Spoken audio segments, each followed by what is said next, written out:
اور باقی اور لوگوں کے نام لیے، مگر جو پہلا جملہ کہا وہ قابل غور ہے کہ یا رسول اللہ مدد، یا غوث اعظم اور یا فلاں مدد۔ پھر یہ کہتے ہیں کہ یہ کہنا، یعنی یا رسول اللہ مدد کہنا، یہ صریح شرک ہے، صریح کفر ہے۔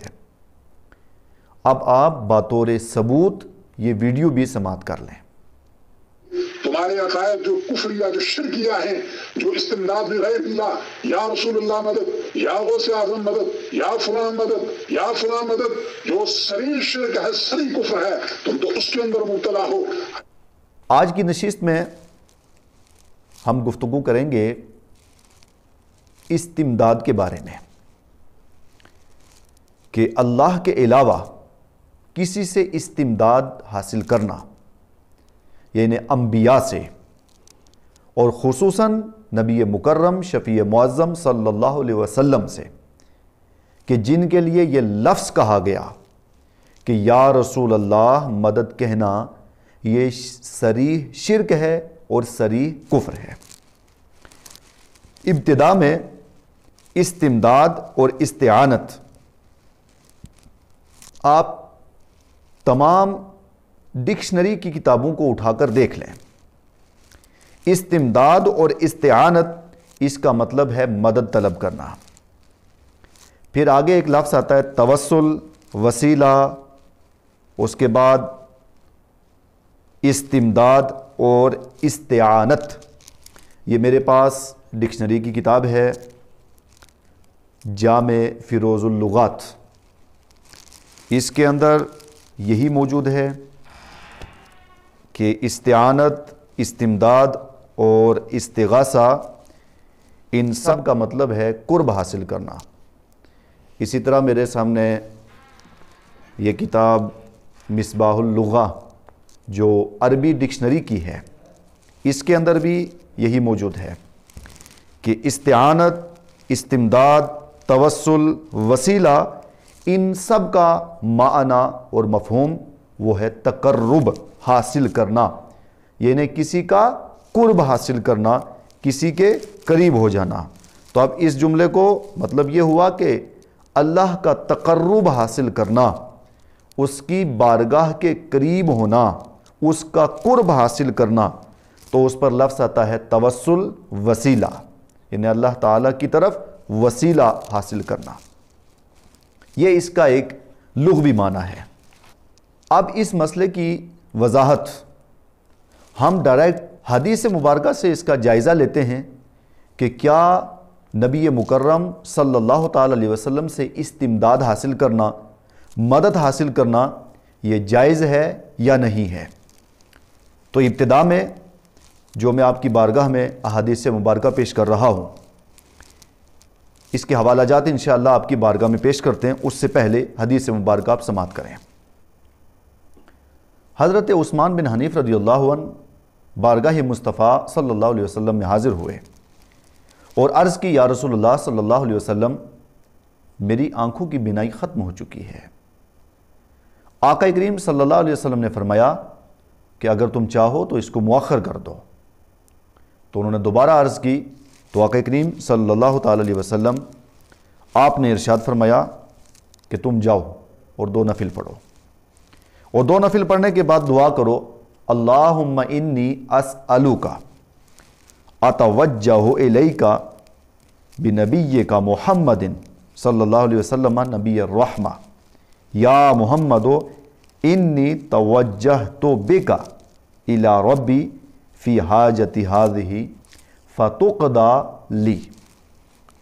فتقضی لی، اس کا مطلب کیا ہوا کہ آپ میری حاجت کو پورا کر دیں، آپ میری استمداد فرمائیں، آپ میری مدد کریں۔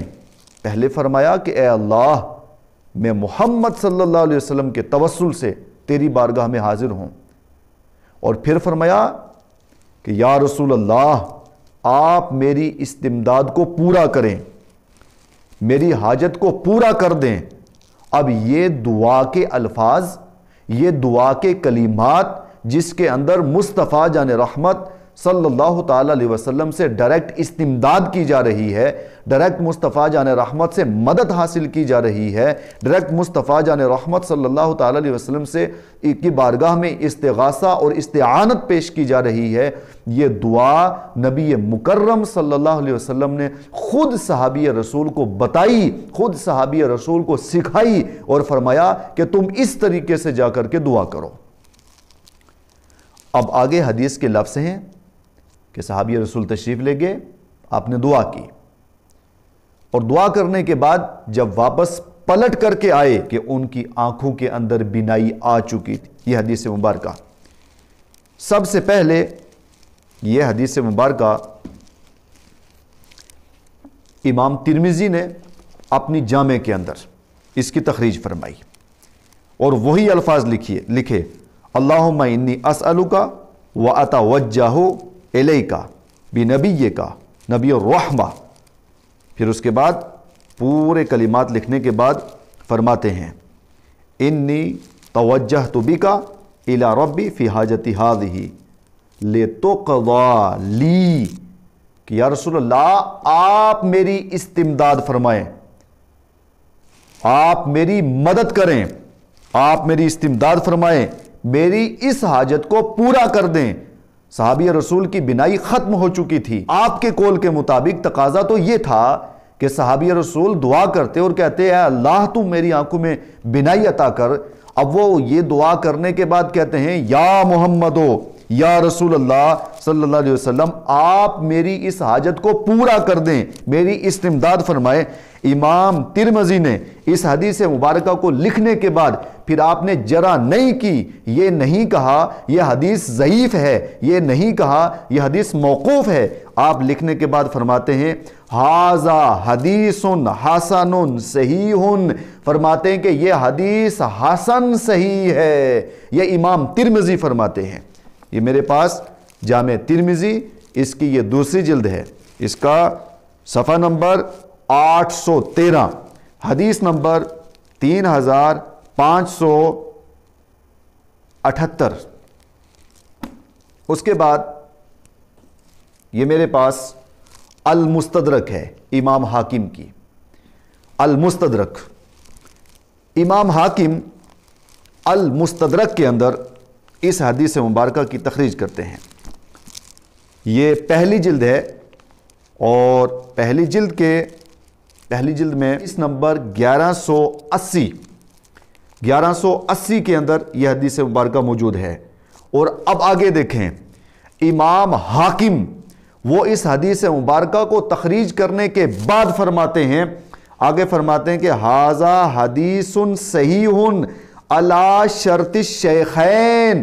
شیخین سے مراد امام بخاری اور مسلم، ان دونوں کی شرائط کے مطابق امام حاکم فرماتے ہیں کہ یہ حدیث حسن صحیح ہے۔ اس کے بعد یہ میرے پاس امام منذری کی الترغیب والترہیب ہے۔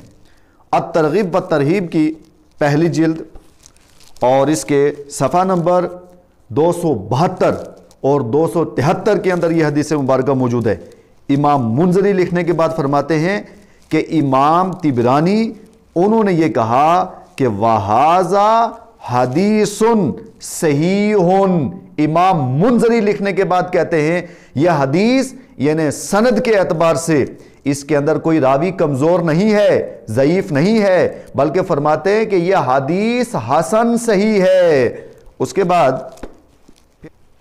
جو اہم اور خاص حوالہ آج کی اس نشست کے اندر میں آپ کی بارگاہ میں پیش کرنا چاہتا ہوں، یہ میرے پاس علامہ ابن تیمیہ کا مجموعہ الفتاوی، فتاوی ابن تیمیہ ہے، اور یہ مکتبہ عبدالعزیز آل سعود، علامہ ابن تیمیہ مجموعہ الفتاوی، مجموعہ الفتاوی کی یہ پہلی جلد میرے پاس ہے، اور اس میں آپ احباب غور کریں علامہ ابن تیمیہ کون ہیں؟ ان کا تعلق بریلویت سے نہیں ہے۔ علامہ ابن تیمیہ کون ہیں؟ ان کا نقطہ نظر کیا ہے؟ ان کا طبقہ کیا ہے؟ یہ کس مکتبہ فکر سے تعلق رکھتے ہیں؟ یہ اہل علم بخوب جانتے ہیں۔ اب آئیے علامہ ابن تیمیہ کو پڑھ لیں۔ ابن تیمیہ آپ کا فتاوا مجموع الفتاوا اس کی پہلی جلد، اور پہلی جلد کے صفحہ 265 کے اندر یہی حدیث مبارکہ لکھتے ہیں۔ پھر اس کے بعد 266 267 اس کے بعد 268 اور اس کے بعد پھر آگے جا کر کے 270 271 پھر اس کے بعد یہی حدیث مبارکہ 273 کے اندر لکھتے ہیں۔ پھر یہی حدیث مبارکہ 274 صفحہ کے اندر لکھتے ہیں۔ پھر یہی حدیث مبارکہ 275 صفحہ کے اندر اس کی تخریج فرماتے ہیں۔ اور حدیث مبارکہ کیا ہے؟ اللہم انی اسألک، اب یہ عبارت میں فتاوا ابن تیمیہ سے آپ کی بارگاہ میں پیش کر رہا ہوں۔ اللہم انی اسألک واتوجہ الیک بنبیک محمد نبی الرحمہ یا محمد انی توجہت بک الی ربی فی حاجتی ہذہ لتقضى لی۔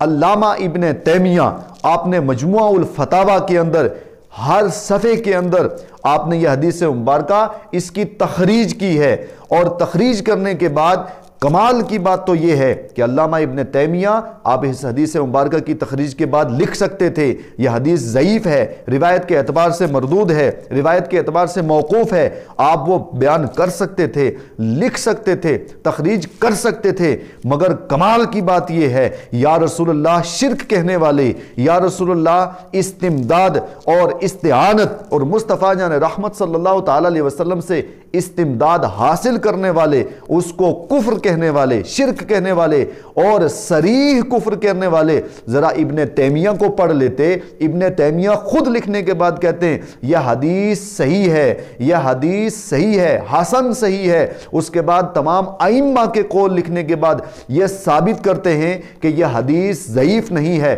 اب بتائیں کہ یا رسول اللہ اور مصطفیٰ جان رحمت صلی اللہ علیہ وسلم سے استمداد حاصل کرنا، اگر تم باقول تمہارے کہ یا رسول اللہ صلی اللہ علیہ وسلم استمداد حاصل کرنا یہ صریح کفر ہے اور صریح شرک ہے، تو آپ بتائیں کہ علامہ ابن تیمیہ کے بارے میں آپ کا کیا موقف ہوگا؟ آپ بتائیں امام منذری جو اس حدیث مبارکہ کی تخریج کر رہے ہیں ان کے متعلق آپ کا کیا موقف ہوگا؟ امام حاکم نے اس کو لکھا، ان کے متعلق آپ کا کیا موقف ہوگا؟ امام ترمذی نے اس کو لکھا، ان کے متعلق آپ کا کیا موقف ہوگا؟ اور اس کے بعد پھر آگے میں چند ایک اس پر حوالہ جات پیش کرنا چاہتا ہوں۔ یہی حدیث مبارکہ کے سامنے سنن ابن ماجہ ہے، اس کے اندر یہ حدیث مبارکہ موجود ہے، اور یہ سنن نسائی ہے، اس کے اندر یہ حدیث مبارکہ موجود ہے۔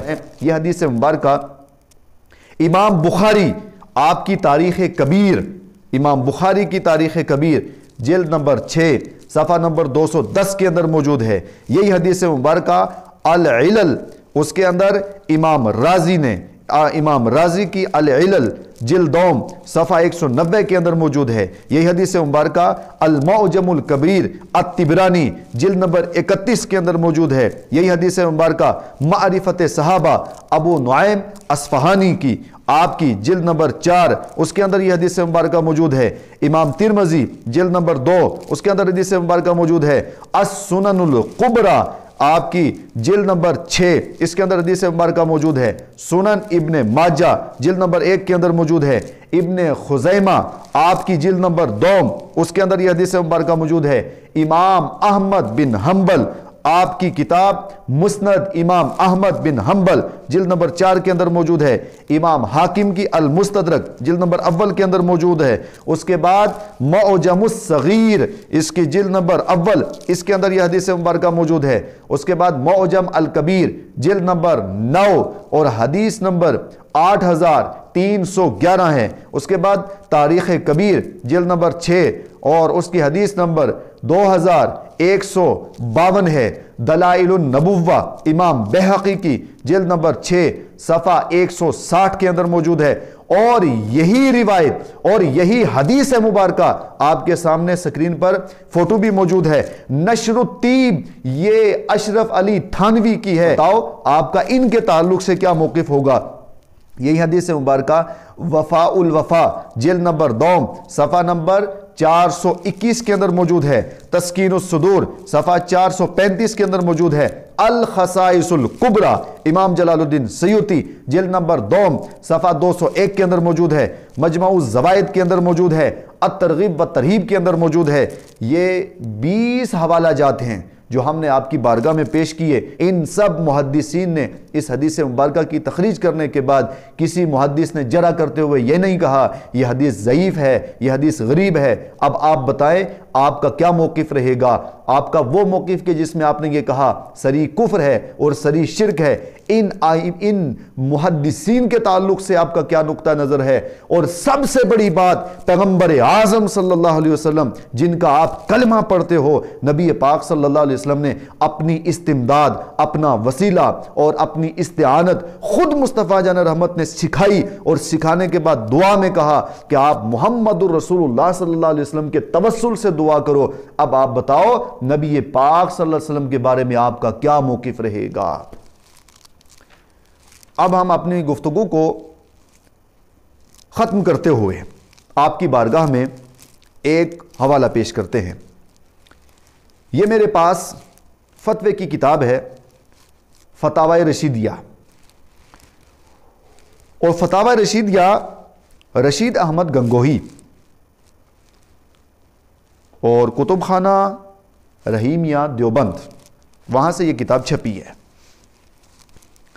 اس کتاب کے اندر ایک سوال کیا، اور سوال یہ تھا، یا رسول اللہ انظر حالنا، یا رسول اللہ اسمع قالنا، اننا فی بحری ہم مغرقن۔ یہ سوال کیا گیا اور کہا کہ یہ جو قصیدہ پڑھا جاتا ہے، یہ قصیدہ پڑھنا کیسا ہے؟ یہ رشید احمد گنگوہی سے سوال کیا کہ یہ جو قصیدہ پڑھا جاتا ہے اس کے متعلق آپ کا کیا موقف ہے؟ اب اس کے جواب کے اندر رشید احمد گنگوہی وہ جواب میں لکھتے ہیں، جواب از بندہ رشید احمد، بعد سلام جواب اس مسئلے کا تو وہ میں لکھ دیتا ہوں، اور وہ کیا ہے کہ ایسے کلمات کو نظم یا نثر کے اندر پڑھا جائے تو فرماتے ہیں کہ نظم اور نثر کے اندر ان کو پڑھنا فرماتے ہیں مکروہ تنزیہی ہے۔ اور اگلا جملہ غور طلب ہے، آپ نے یہ کہا کہ یا رسول اللہ استمداد صریح کفر ہے اور شرک ہے۔ اب یہ آپ کے گھر کی کتاب، اس کے اندر یہ لکھا ہوا ہے کہ کفر اور فسق نہیں ہے۔ یہ لکھ رہے ہیں کہ یا رسول اللہ انظر حالنا، یا حبیب اللہ اسمع قالنا، اور ان اشعار کے اندر مصطفیٰ جان رحمت صلی اللہ علیہ وسلم سے استمداد ہے، آپ سے استغاثہ پہ، آپ کی بارگاہ میں استغاثہ پیش کیا جا رہا ہے، استمداد ہے۔ ایک طرف استغاثہ ہے اور یہ کہتے ہیں کہ یہ مکروہ تنزیہی ہے، اور مکروہ تنزیہی اس کا حکم کیا ہے؟ آپ فتوے کی کوئی بھی کتاب اٹھا کر کے دیکھ لیں تو جو مکروہ تنزیہی نہیں کرے گا اس کو ثواب ملے گا، اور جو مکروہ تنزیہی کر لے تو اس کو کوئی عذاب نہیں ہوگا۔ تو یہ کہتے ہیں کہ یا رسول اللہ انظر حالنا، یعنی مصطفیٰ سے استمداد کرنا، مدد حاصل کرنا، یہ کلمات کہنا کہتے ہیں مکروہ تنزیہی ہے۔ اور اگر کوئی یہ قیاس کرے کہ یہ استمداد یہ نبی مکرم صلی اللہ علیہ وسلم کی حیات ظاہری ہی میں ہے، اور آپ کے وصال کے بعد استمداد کا سلسلہ ختم ہو گیا کیونکہ آپ دنیا سے تشریف لے گئے، آپ سے استمداد نہیں کر سکتے، تو اس پر میں ایک حوالہ آپ کی بارگاہ میں پیش کرنا چاہتا ہوں، ملفوظات محدث کشمیری، اور یہ ملفوظات ہیں علامہ انور شاہ کشمیری، ان کے ملفوظات۔